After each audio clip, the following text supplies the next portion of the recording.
बिस्मिल्लाहिर्रहमानिर्रहीम अल्हम्दुलिल्लाहि वकफ़ा वसलामुन अला इबादिहि अल्लज़ीना इस्तफ़ा।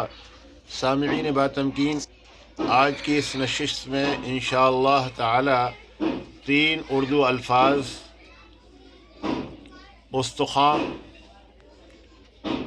उस्तवार और इसहाक़, इनकी असल, साख्त और बाफ्त या अंग्रेज़ी में कहिए एटिमोलॉजी को बताया जाएगा। उस्तख़ान के माने आते हैं हड्डी, बोन, BONE बोन। हड्डी को फ़ारसी में उस्तख़ान कहते हैं, उर्दू में भी इस्तेमाल करते हैं। उस्तख़ान खुश्क हो गया था, उसका जिस्म उस्तख़ान खुश्क हो गया था, यानी सूखी हड्डियों के सिवा उसके बदन पर कुछ नहीं रहा था, हड्डियों से गोश्त ख़त्म हो गया था। यानी बहुत ज़्यादा नहीफ़ और नज़ार और कमज़ोर शख्स को उस्तख़ान खुश्क का मुजस्समा कहते हैं। ये लफ्ज़ उस्तख़ान बना किस तरह है? तो मोहतरम, ये 2 लफ्ज़ों का मुरक्कब है, अस्त खान। अस्त खान, अस्त माने है और खान माने दस्तरखान के आते हैं। और हमारे यहाँ उर्दू में आम तौर से इस्तेमाल किया जाता है, मगर ये कि उस तरफ ज़हन की सबक़त नहीं होती। जैसे हमारे यहाँ खानचा फरोश छोटी मोटी खाने की चीज़ें, छोले भटूरे वग़ैरह, ये लोग बेचते फिरते हैं, इनको खानचा फरोश कहते हैं। हाकर्स जो होते हैं, आवाज़ लगा कर बेचते हैं। तो ये खान से खानचा है, यानी इसमें मुसग़्ग़र है, डिमिनुटिव फॉर्म है। चा जो है वो तस्ग़ीर के लिए है, जैसे मोर से मोरचा, इसी तरीक़े से खानचा। बहरहाल खान माने में दस्तरखान के आता है। अस्त है, मुराद क्या है? मतलब ये है कि दस्तरखान की ज़ीनत ये है कि उस पर हड्डी हो, और ज़ाहिर है कि हड्डी से मुराद गोश्त हो, हड्डी से मुराद गोश्त हो, इसलिए कि हड्डी पर ही गोश्त चढ़ा होता है। रब्बुल आलमीन जो है ना, हड्डी पर गोश्त चढ़ाता है और हड्डी गोश्त के साथ होती है। तो बहरहाल ये है कि दस्तरखान की ज़ीनत है कि उस पर हड्डी हो, यानी गोश्त हो, क्योंकि खाली सूखी और महज हड्डी को कौन खाएगा। तो ये है, खान है। तो इस तरह जो है ना ये लफ्ज़ बनाया गया है।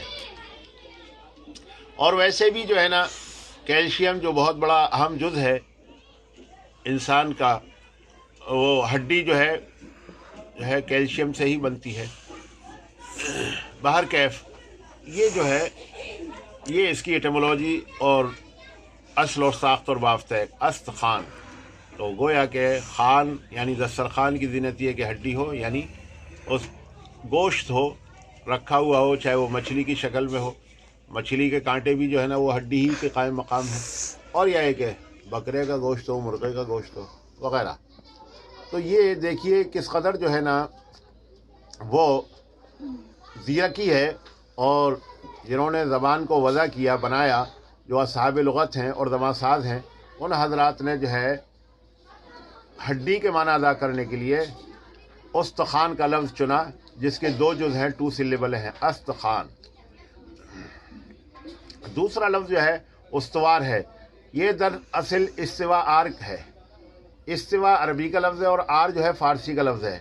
इस्तिवा के माने आते हैं इत्तिदाल, बराबरी, मुसावात।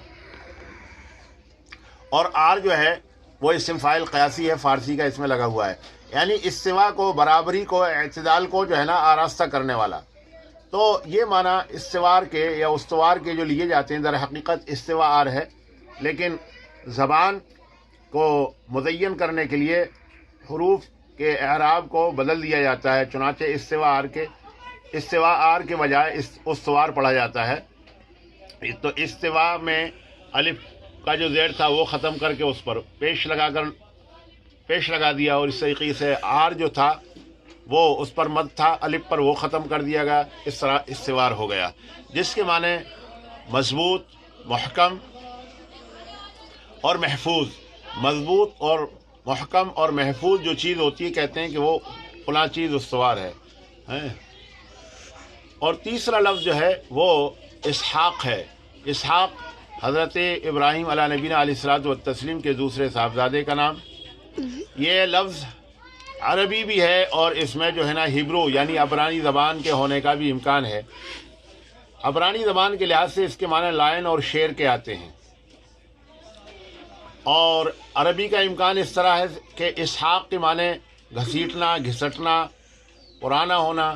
غالباً یہ نسبت ہو سکتی ہے کہ یہ اپنی والدہ محترمہ حضرت سارہ علیہ السلام کے مبارک بطن سے اور مبارک شکم سے 90 سال کی عمر میں پیدا ہوئے. یہ دنیا کی بہت انوکھی اور بالکل نادر مثال ہے کہ کسی خاتون کے اتنی درازی عمر میں یعنی 90 سال کی عمر میں بچے کا تولد ہونا. تو حضرت اسحاق علیہ السلام گویا کہ ان کی ماں جو تھیں وہ بوڑھی ہو گئی تھیں، اور وہ اس معنی کر اس مناسبت سے اسحاق یعنی آپ کے تولد جس حال میں ہوا ہے تو آپ وہ گویا کہ بڑھاپے کی عمر کو پہنچ چکی تھی، لیکن خالق مطلق نے اور خالق مطلق کی قدرت کاملہ نے ان کو 90 سال کی عمر میں یہ فرزند عطا کیا، حضرت اسحاق علیہ السلام. اب جن قوموں کو آسمانی کتاب ملی ان میں سر فہرست یہودی بھی ہیں جنہیں جوش کہا جاتا ہے. ان حضرات نے جو ہے نا ذبیح اللہ جو ہے حضرت اسماعیل علیہ الصلوۃ والتسلیم جو حقیقت میں ذبیح اللہ ہیں اور جنہوں نے اپنی جان کو خدا کی راہ میں قربان کیا، ان کے بجائے یہودیوں نے اولڈ ٹیسٹمنٹ یعنی تورات کے اندر تحریف کر کے ذبیح اللہ حضرت اسماعیل علیہ السلام کو نہیں بلکہ حضرت اسحاق علیہ السلام کو لکھ دیا ہے.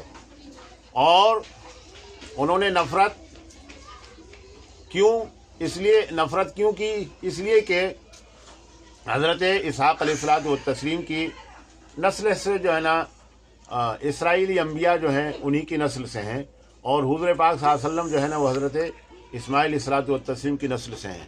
اور ان حضرات نے یہ بھی کہا کہ حضرت اسحاق علیہ السلام اسماعیل علیہ السلام ذبیح اللہ ہو کیسے سکتے ہیں، وہ تو کونکوبائن سے ہیں یعنی ایک کنیز اور باندھی کی اولاد ہیں. خیر، انہوں نے تحریفات بہت کی ہیں. اس کی بڑی مثالوں میں سے یہ بھی مثال ہے کہ وہ حضرت اسحاق علیہ السلام کو ذبیح اللہ کا لقب دیتے ہیں، نہ کہ اسماعیل علیہ الصلوۃ والتسلیم کو. تو اسحاق علیہ السلام لفظ اسحاق کے 2 معنی آتے ہیں، گھسٹ کر پرانا کرنا، گھسیٹنا، اور دوسرے معنی جو ہے نا ہبرو یا عبرانی زبان کے لحاظ سے اس کے معنی شعر کے آتے ہیں. والسلام علیکم ورحمۃ اللہ وبرکاتہ.